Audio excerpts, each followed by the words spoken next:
Hello everyone, welcome to week 5 and 6. I'm going to do this video over the next 2 weeks because I am going to be away from the house and not able to record my video for next Sunday. So this will encapsulate both week 5 and week 6. Now, that's not to mean I'm not in contact. I am going to be on email and I'll have my laptop with me, but I won't have my recording space like I normally do.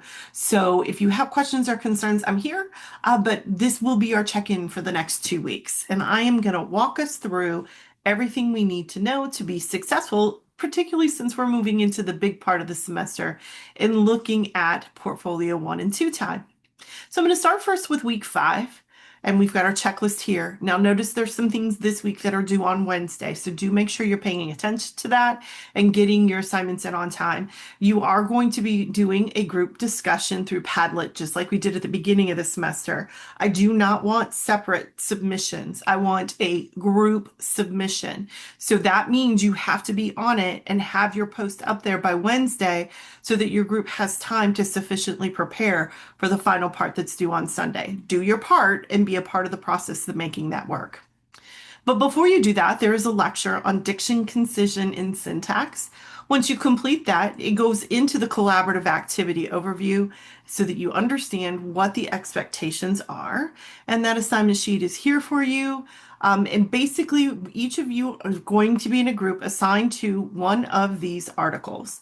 And as you're exploring one of those articles, you are going to be analyzing it for Space Cat. That's the first thing. Then you're going to come together as a group and you're going to create a discussion post that will be added here to our Padlet.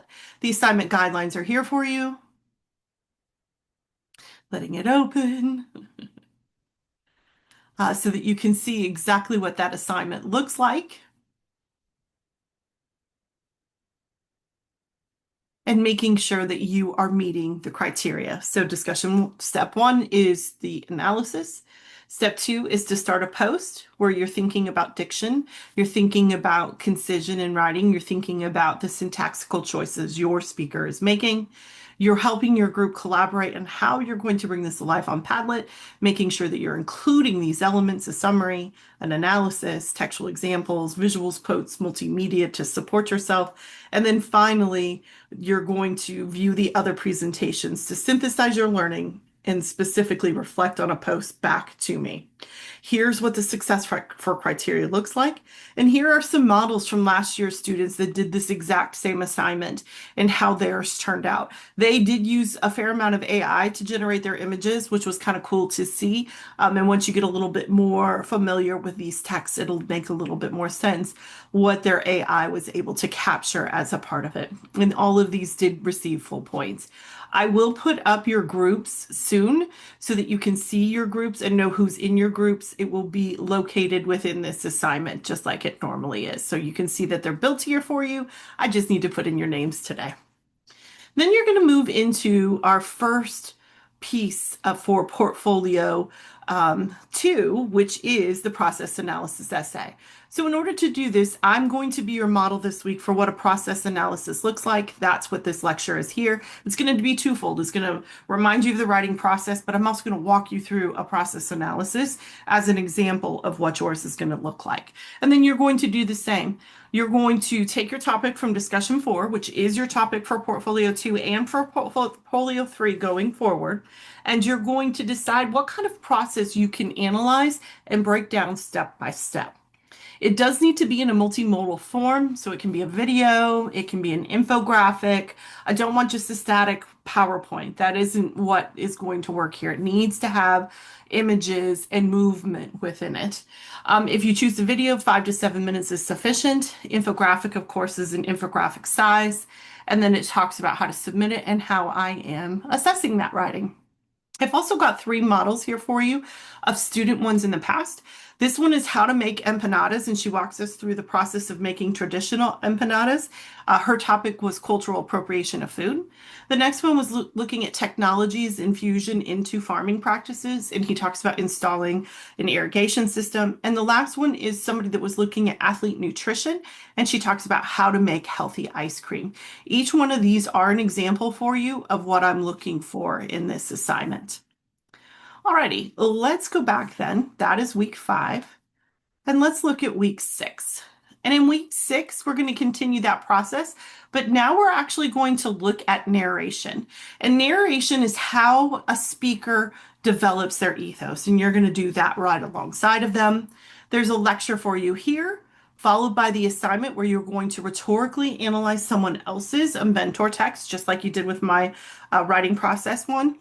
And you're going to analyze this for Space Cat, write a rhetorical précis, and write a rhetorical analysis paragraph. Again, remember, this is in MLA format, so double space, Times New Roman, 12-point font, only double space. Don't put extra spaces between paragraphs. Include a works cited page. I gave you the citation here for you.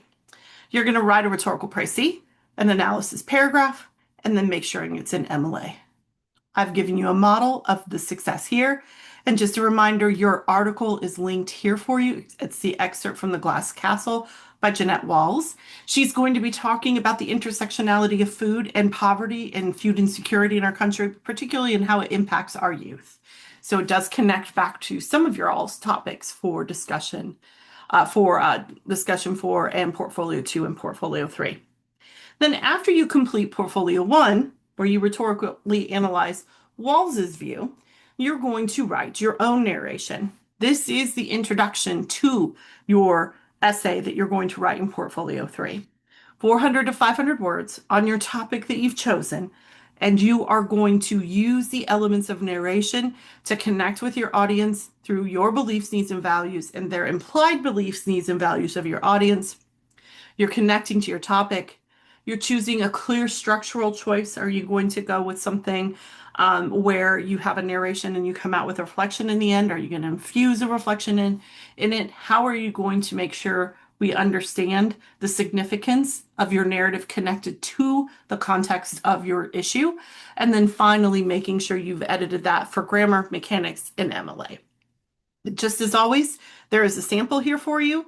Again, this is mine. I'm writing alongside of you, and my topic is the gig economy. And you can see here, I do have my narration, which is the intro to my essay that I'm writing with you. So that is week 6. So week 6 is all about starting to develop our Portfolio 3 by our very first piece, which will absolutely be required in the end, which is that narration piece. I hope that you find this process works well. You're going to get feedback from me along the way, so you have the time to tweak it and make it better before we put it into Portfolio 3 and we get ready to submit it officially. All right, that's it for now for week 5 and 6. I look forward to seeing you in week 7.